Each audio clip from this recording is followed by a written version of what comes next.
नमस्कार, स्वागत है आप सभी का तोमर एकेडमी के यूट्यूब चैनल पर। मैं आर.एस. तोमर आप सभी का एकेडमी के यूट्यूब चैनल पर बहुत-बहुत स्वागत करता हूं। SSC, CGL, CPO, CHSL, SSC के जितने भी एग्ज़ाम हैं, उन सभी के लिए महत्वपूर्ण क्लास होने वाली है और बैंक के लिए और रेलवे के लिए भी ये महत्वपूर्ण क्लास होने वाली है। अभी मैं जो क्लास ले रहा हूँ, वो मैथ्स की क्लास ले रहा हूँ और मैथ्स आपको पता है कि एसएससी, रेलवे, बैंक सभी में मैथ्स पूछी जाती है। तो आप अगर एक बार अच्छे से मैथ्स को कर लेते हो, तो कोई सा भी एग्ज़ाम आप तैयारी कर रहे हैं, कोई एसएससी की तैयारी कर रहे होंगे, कोई बैंक की तैयारी कर रहे होंगे और कोई जो है रेलवे की तैयारी कर रहे होंगे, तो सभी के लिए ये क्लास महत्वपूर्ण है। तो अगर आपने मैथ्स को एक बार अच्छे से तैयार कर लिया है, तो कोई सा एग्ज़ाम भी हो जिसमें मैथ्स पूछी जाती है, तो आप अच्छे से उस एग्ज़ाम को क्लियर कर सकते हैं। तो बच्चों, आपने मैथ्स के जो कॉन्सेप्ट है उसको और मैथ्स में कुछ ट्रिक्स होती हैं और उसका इस्तेमाल करना है। ये ट्रिक्स भी तभी समझ आती है अगर आपने मैथ्स के डिटेल्ड जो मेथड है वो समझे हैं। तो मैथ्स के जो डिटेल्ड मेथड है यानी मैथ्स का जो कॉन्सेप्ट है उसको समझना है और उसके बाद उसको प्रैक्टिस करके आप उसी का आप शॉर्ट बना सकते हैं।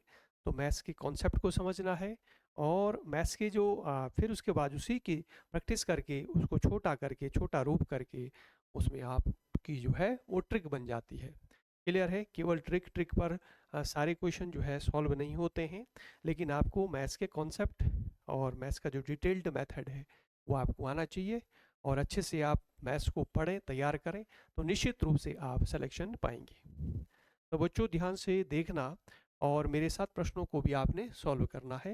बेहतरीन तरीके से मैं पढ़ाने का प्रयास करूंगा। जो मैथ्स के बेस्ट मेथड है और वो मैं आपको दूंगा, जो ट्रिक है उसका इस्तेमाल भी मैं करूंगा। तो आपने प्रैक्टिस करनी है, मैथ्स प्रैक्टिस मांगता है, समझना है चीज़ों को और अपने नोट्स भी तैयार करने हैं, खूब मेहनत करनी है और प्रीवियस ईयर क्वेश्चन पेपर लगाने हैं। जिसकी भी आप तैयारी कर रहे हैं, अगर आप एसएससी की तैयारी कर रहे हैं तो एसएससी के जो प्रीवियस ईयर क्वेश्चन पेपर है उसको सॉल्व करो। अगर सीजीएल की तैयारी कर तो सीजीएल के करो और अगर सीपीओज की तैयारी कर रहे हैं तो सीपीओज के जो पुराने पेपर हैं, प्रीवियस ईयर पेपर है, उसको सॉल्व करिए और उसमें देखिए कि पैटर्न टाइप किस लेवल के प्रश्न पूछ रहे हैं। तो प्रैक्टिस करते करते जब आप खूब प्रैक्टिस करेंगे तो आप क्या होगा, पहले आपको ज़्यादा समय लगेगा, धीरे धीरे आपको जो है समय कम लगेगा और चीज़ों को आप अच्छे से समझ पाएंगे। तो प्रीवियस ईयर क्वेश्चन पेपर बहुत इंपॉर्टेंट है। ये सक्सेस में, सफलता में बहुत इंपॉर्टेंट रोल अदा करता है। तो इसलिए आपने क्या करना है, जो प्रीवियस ईयर क्वेश्चन पेपर है उसको अच्छे से लगाने हैं। सीजीएल की तैयारी कर रहे हैं, सीजीएल के लगाओ, सीपीओज के लगाओ और जो सीएचएसएल की तैयारी कर रहे हैं वो सीएचएसएल के लगाओ। जो बैंक की तैयारी कर रहे हैं, अगर बैंक पीओ की आप तैयारी कर रहे हैं तो बैंक पीओ के जो प्रीवियस ईयर क्वेश्चन पेपर है उसको लगाओ और अगर रेलवे की तैयारी कर रहे हैं तो रेलवे के प्रीवियस ईयर पेपर लगाओ। खूब प्रैक्टिस करो, पहले मैथ्स के कॉन्सेप्ट को समझो, अपना सिलेबस कवर करो। तो जैसे ही आप अपना सिलेबस कवर कर लेंगे और मैथ्स के कॉन्सेप्ट को समझेंगे, उसी से आपकी जो ट्रिकें हैं वो ट्रिकें बनती है फिर। तो आइए बच्चों, शुरुआत करते हैं आज की क्लास का। और मैथ्स ये सभी एग्जाम्स के लिए इम्पोर्टेंट है, चाहे कोई सा एग्ज़ाम की आप तैयारी कर रहे हैं तो सभी बच्चों के लिए इम्पोर्टेंट है। और तो आइए बच्चों, आज स्क्वायर रूट की क्लास करते हैं। तो स्क्वायर रूट में देखना, कुछ तो मैंने पढ़ा दिया था, तो अब देखना यहाँ पर प्रश्न पे आते हैं। अगर आपको कुछ प्रश्न इस तरह से दिखाई दे, अगर आपको प्रश्न इस तरह से दिखाई दे रहा हो और इसको सॉल्व करना हो, क्या कह रहे हैं कि इफ रूट 2 की power n equal to 64 then find the value of n। इस तरह से आपके पास क्वेश्चन है और क्या पूछ रहा है, n पूछ रहा है कि n की वैल्यू क्या होगी, इसको सॉल्व करना है। तो सबसे पहले तो आपको जो अंडर रूट दिख रहा है, देखो यहाँ पर ये इसके बराबर दिया है, इसकी सहायता से आपने n फाइंड करना है। तो सबसे पहले आप जो रूट है इसको हटाना है।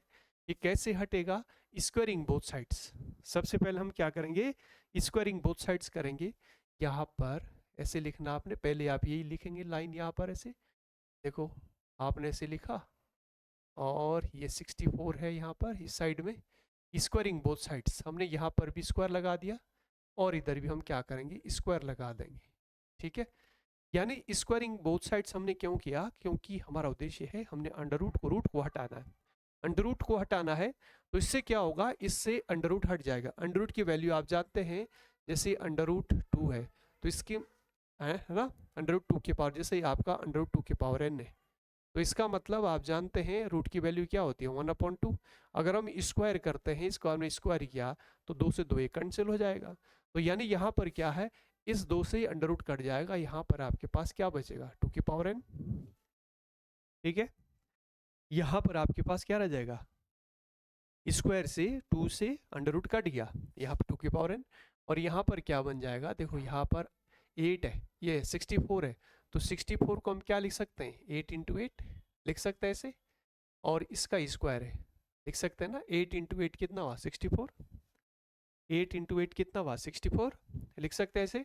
अब यहाँ पर ध्यान देना, जो 8 है आपका, देखो जहाँ यहाँ पर ध्यान दो, यहाँ पर जो 8 है या ऐसा करो कि अगर आप जो है देखो यहाँ पर बेस इस साइड में लेफ्ट में 2 है, तो आप ऐसे लिख सकते हैं 2 × 2 × 2 × 2 × 2 है ना, × 2, 2 दूनी 4, दूनी 8, दूनी 16, दूनी 32, दूनी 64। क्लियर है, 64 है ना। तो यानी क्या, 1 2 3 4 5 6, यानी 2 की पावर आप 6 से लिख सकते हैं। 64 को क्या लिख सकते हैं 2 की पावर 6, 64 को क्या लिख सकते हैं 2 की पावर 6, और इसकी पावर में ऊपर क्या है 2 है ऐसे। क्लियर बच्चों, क्लियर है। इस तरह से हम क्या 64 को क्या लिख सकते हैं, तो ये 2 की पावर 6, क्योंकि अगर हम 2 की 6 बार मल्टीप्लाई करते हैं 2 × 2 × 2 × 2 × 2, तो कितना हुआ 2 दूनी 4, दूनी 8, दूनी 16, दूनी 32, दूनी 64, 64 हुआ। ठीक है, तो हम यहाँ इस तरह इसको कर सकते हैं, लिख सकते हैं।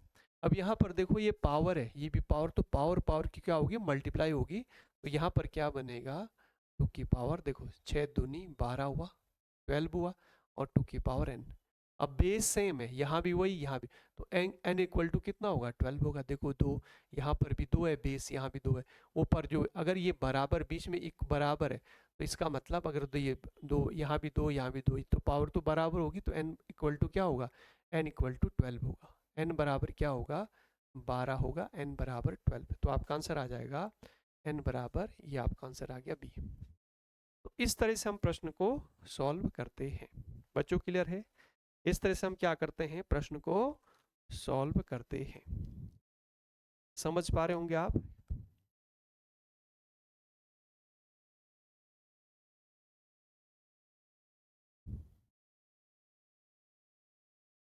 इसी तरह का इसी टाइप का क्वेश्चन आपने करना है, करिए जरा। इसी टाइप का जो क्वेश्चन है आप करेंगे।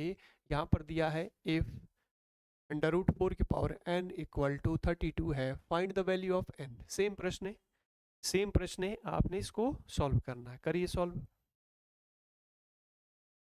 सेम प्रश्न है, इसे आप सॉल्व करेंगे।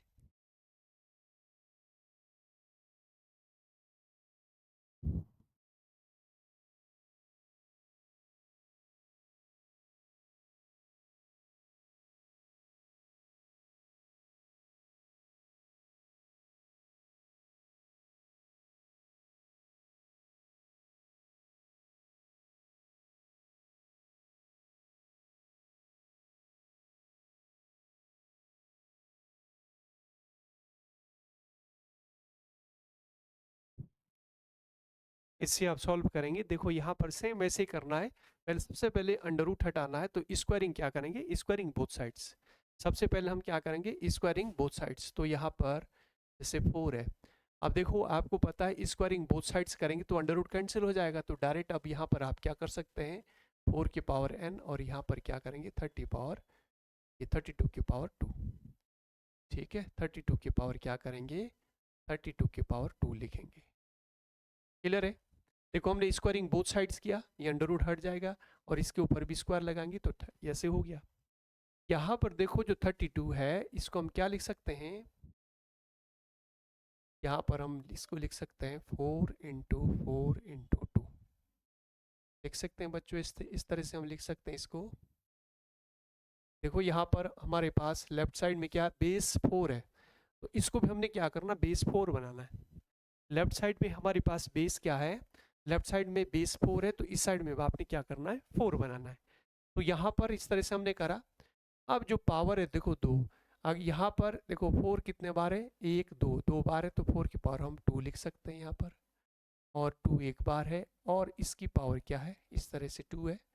जब आगे हम सॉल्व करेंगे, अगर ब्रैकेट हटाते हैं तो ये 2 इसके ऊपर भी आएगा और इसके ऊपर भी, कुछ नहीं तो यहाँ पर 1 है, तो इसके ऊपर देखो यहाँ पर इस तरह से आएगा, 4 की मल्टीप्लाई यहाँ होगी, 2 2 जा 4, और बीच में क्या है मल्टीप्लाई, और 2 की पावर यहाँ, यानी 2 की मल्टीप्लाई यहाँ होगी, ऐसे हो गया, यानी यहाँ पर हो गया 4 की पावर n, हो गया ऐसे, इस तरह से हुआ।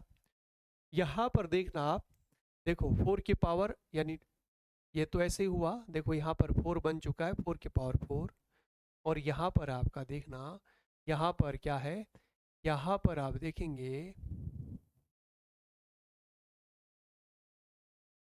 यहाँ पर आप देखिए, यहाँ पर ये आ गया 4, क्लियर है, ये आपका आ गया 4, ठीक है जी।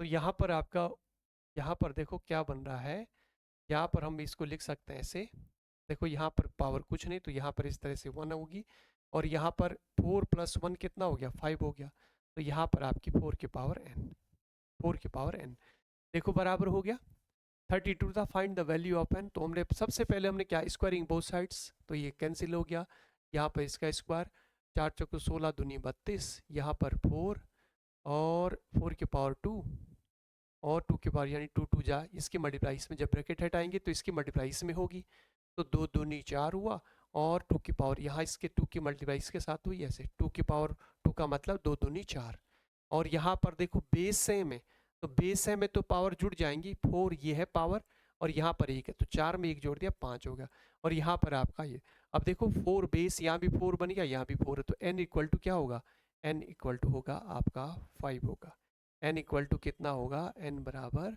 5 होगा, तो इसका आंसर क्या बनेगा, इसका आंसर बनेगा आपका, इसका आंसर बनेगा आपका 5, इसका आंसर क्या बनेगा, इसका आंसर बनेगा आपका 5 बनेगा, ठीक है, क्लियर है, इसका आंसर जो बनेगा वो बनेगा आपका 5, क्लियर है, क्लियर है बच्चों, इसको एक बार अच्छे से देख लो।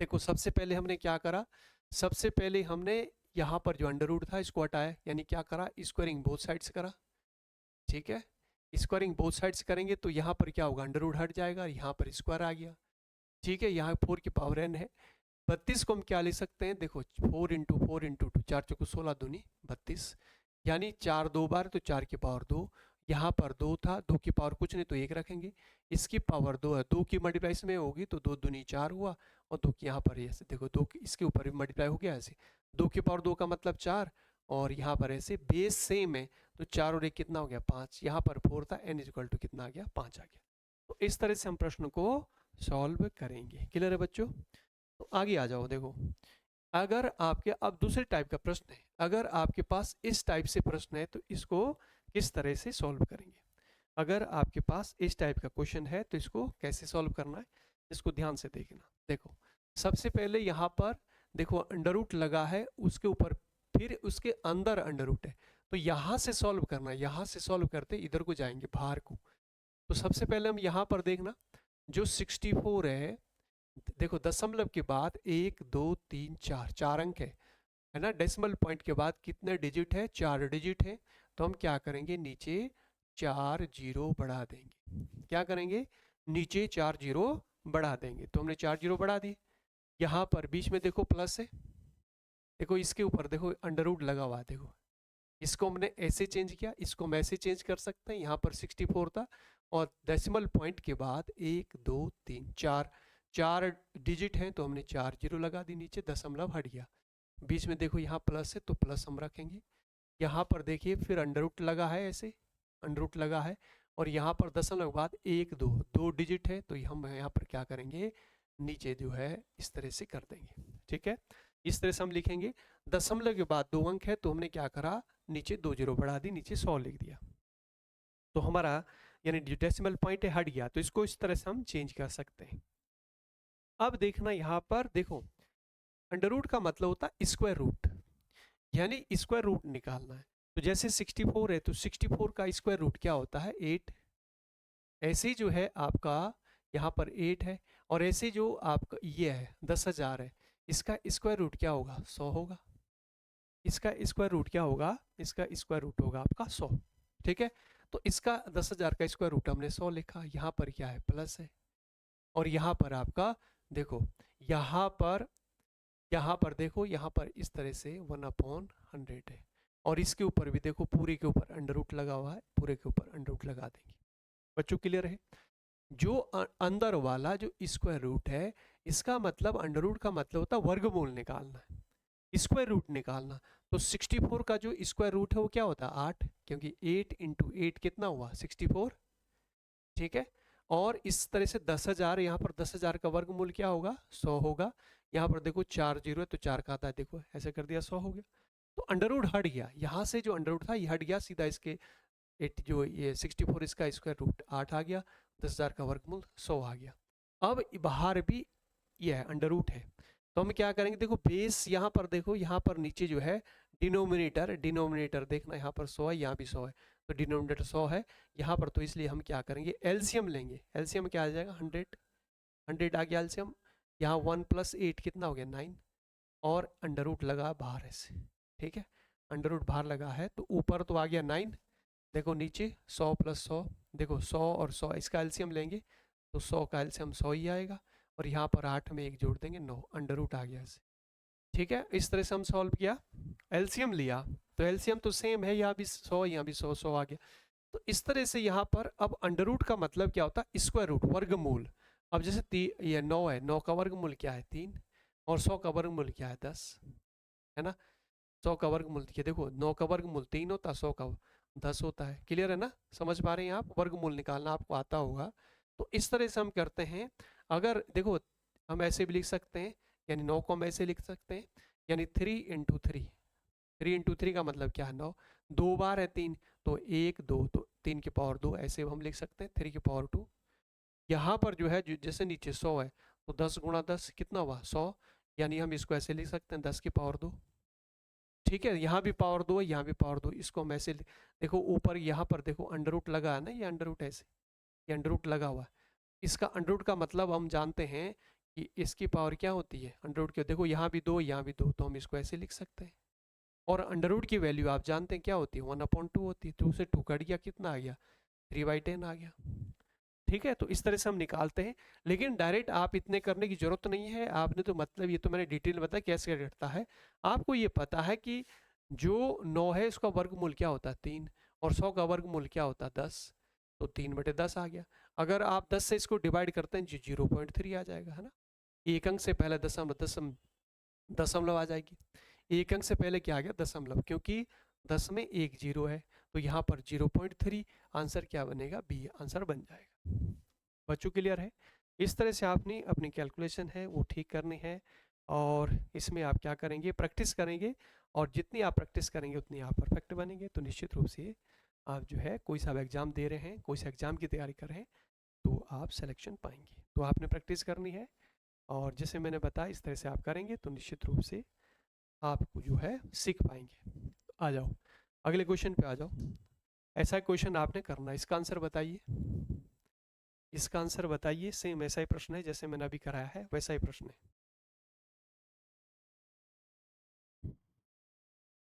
ऐसा ही प्रश्न है। देखो यहाँ से सॉल्व करना, पहले जो देखो अंडर रूट लगा पूरे के ऊपर, फिर पहले ये सॉल्व करना अंदर वाला। तो सबसे पहले आप अंडर रूट को हटाना है। कैसे हटाओगे? सबसे पहले आपने क्या करना है? अंडर रूट को हटाना है। कैसे हटेगा? देखो यहाँ पर दशमलव के बाद 1 2 3 4 दशमलव हटाओ पे सबसे पहले। दशमलव हटाएंगे तो यहाँ पर 4 कितना? 1 2 3 4 0। देखो दशमलव के बाद 4 अंक है, 1 2 3 4, तो नीचे 4 0 बढ़ा दो। नीचे क्या करना है? 4 0 बढ़ानी है। तो यहाँ पर देखो बीच में प्लस है, तो प्लस आपने रखा, और यहाँ पर ऐसे अंडर रूट है। ठीक है, अंडर रूट है, और यहाँ पर फिर क्या है? 0.02, और यहाँ पर फिर इस तरह से अंडर रूट है। ठीक है, यहाँ पर फिर इस तरह से क्या है? अंडर रूट है। आपने क्या करना है? देखो अब इस अंडर रूट का मतलब वर्गमूल, 4 का वर्गमूल कितना होता है? 2, और यहाँ पर देखो 10,000 का वर्गमूल 4 0 है, तो 4 का आधा कितना? 2 0, यहाँ पर आ जाएगी। अंडर रूट हट गया, यहाँ पर बीच में प्लस है, और इसी तरह से हम इसको भी चेंज करते हैं, दशमलव हटा देते हैं तो नीचे क्या आ जाएगा 100। देखो दशमलव के बाद 2 अंक है तो नीचे 2 जीरो बढ़ा दी और इसके ऊपर अंडर रूट लगा हुआ है, देखो पूरे के ऊपर अंडर रूट है ऐसे। तो जब हम इसको सॉल्व करेंगे आगे क्या होगा, यहाँ भी 100 है यहाँ भी 100 है, तो एलसीएम आ गया कितना 100 आ गया। ठीक है, 2 + 2 कितना हुआ 4 हो गया। ठीक है, क्योंकि यहाँ पर एलसीएम जो है बराबर, तो 2 + 2 सीधा सीधा जोड़ दिया हमने 4 आ गया, इसके ऊपर अंडर रूट है। अब ये जो 4 है 4 का वर्गमूल कितना होता है, 4 का वर्गमूल होता है 2, 4 का वर्गमूल कितना होता है 2, और 100 का वर्गमूल कितना होता है 10, तो 2/10। 10 से हम इसको डिवाइड करेंगे तो यहाँ पर आएगा 0.2। 10 से जब हम इसको डिवाइड करेंगे, ठीक है, 10 से अगर हम डिवाइड करते हैं तो 10 में एक जीरो होती है तो दशमलव आ गया है। तो आपका आंसर क्या बनेगा, बी आपका आंसर हो जाएगा। तो इस तरह से हम प्रश्न को सॉल्व करेंगे, समझ पा रहे होंगे आप। ठीक है, आपके समझ आ रहा होगा। आइए अगले क्वेश्चन पे आ जाओ। अगला क्वेश्चन देखना, यदि ये कह रहे हैं इफ √1369 = 37 है, then find the value of, इसकी वैल्यू निकालनी। ठीक है, तो यहाँ पर आप ध्यान से देखना, ये वाली जो संख्या सेम वही है जो अंडर रूट के अंदर है, लेकिन यहाँ पर पॉइंट लगा हुआ है, और यहाँ पर देखो वही संख्या है जो यहाँ पर है, लेकिन यहाँ पर दशमलव। तो सबसे पहले आपने जो डेसिमल पॉइंट है इसको हटाना, दशमलव को हटाना। तो दशमलव को हटाना, क्या हम इसको ऐसा बना सकते हैं, यस। तो सबसे पहले आप क्या करो, देखो दशमलव के बाद 2 अंक है, तो यहाँ पर क्या करो 1369, यानी नीचे 2 जीरो बढ़ा दो, ऐसे 2 जीरो बढ़ गई, नीचे हमने क्या करा 2 जीरो बढ़ा दी, और यहाँ पर ये दशम पॉइंट हट गया, यहाँ पर आ गया ऐसे। फिर इसी तरह से हम क्या करेंगे, यहाँ पर भी हम 1369, देखो दशमलव के बाद 2 यानी 4 है, 4 अंक है, तो हम क्या करेंगे नीचे 4 जीरो बढ़ा देंगे। इस तरह से बना, नीचे हमने इस तरह से करा, देखो 4 जीरो बढ़ा दी और दशमलव हट गया। अब हम क्या करेंगे, देखो यहाँ पर जैसे ये है, इस अंडर रूट को हम ऐसे लिख सकते हैं 1369, और यहाँ पर अंडर रूट नीचे हमने ऐसे लिखा, अलग अलग कर दिया, प्लस इसको हमने 1369, ऊपर वाली संख्या के ऊपर अलग अंडर रूट और नीचे वाली संख्या के ऊपर अलग अंडर रूट, ऐसे भी कर सकते हैं। इसको हम ऐसे, अगर पूरा अंडर रूट है तो ऊपर वाला हमने अलग लिखा, नीचे वाला अलग लिखा। ऐसा क्यों लिखा, क्योंकि हमारे पास, ध्यान देना, हमारे पास वैल्यू दी है, इसकी वैल्यू जो है, ध्यान देना, इसकी वैल्यू हमारे पास ये 37 दी है, इसकी वैल्यू क्या दी है 37 दी है। तो हम 37 की जो वैल्यू है ये यहाँ पर है कि अंडर रूट 1369 बराबर 37 दिया, तो यहाँ पर इसकी जगह हम क्या रखेंगे, इसकी वैल्यू रखेंगे 37। 37 दिया है तो 37 रखेंगे, और नीचे जो अंडर रूट 100 है, यानी 100 का वर्गमूल क्या आएगा 10, यानी अंडर रूट का मतलब क्या होता है वर्गमूल, और 100 का वर्गमूल क्या होगा 10 होगा। इसी तरह से यहाँ पर देखो, ये वही संख्या जो यहाँ पर है, इसकी वैल्यू क्या रखेंगे 37 रखनी, और नीचे यहाँ पर जो आपका 10,000 है, इसका वर्गमूल क्या आ गया 100 आ गया। अब 10 से हम इसको डिवाइड करेंगे, क्या आएगा 3.7, प्लस 100 से हम इसको डिवाइड करेंगे, कितना आएगा 0.37। इन दोनों को हमने ऐड करना है, तो ऐड करके क्या आएगा, देखो ध्यान से 3.70 और 0.37, दशमलव का जोड़ आप जानते हैं, यहाँ 7 आ गया 0, और यहाँ पर एक कितना आ गया 4.07, कितना आ रहा है 4.07, तो आपका आंसर आ रहा है 4.07।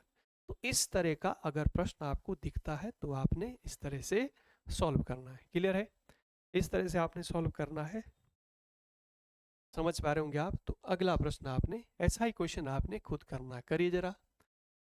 इफ अंडर रूट 1423 = 13 है, then find the value of this. Same प्रश्न है, जैसे मैंने किया वैसे ही करना आपने, करिए, ऐसा ही प्रश्न आपने खुद करना है।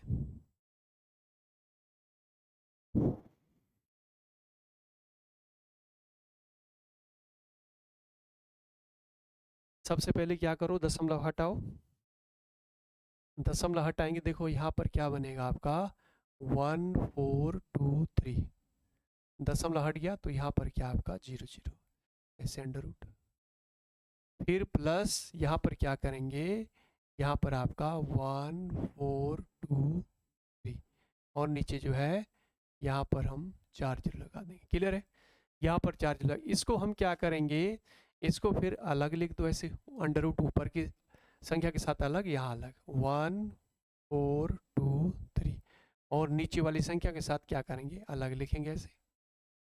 इसी तरह से यहाँ पर आ जाओ, यहाँ पर लिखेंगे 1 4 2 3, और नीचे जो है अलग लिखो अंडर रूट। इसको हम ऐसे भी लिख सकते हैं, ये वाली संख्या को हम ऐसे लिख सकते हैं, ठीक है, अलग अलग लिखा। अब यहाँ पर देखना, जो अंडर रूट 1 4 2 3 है, उसकी वैल्यू दे रखी है यहाँ पर 13, इसकी जगह हम क्या रखेंगे, 13 रखेंगे। और जैसे 100 है, 100 का वर्गमूल क्या आएगा, 10 आएगा, अंडर रूट से बाहर आ गया।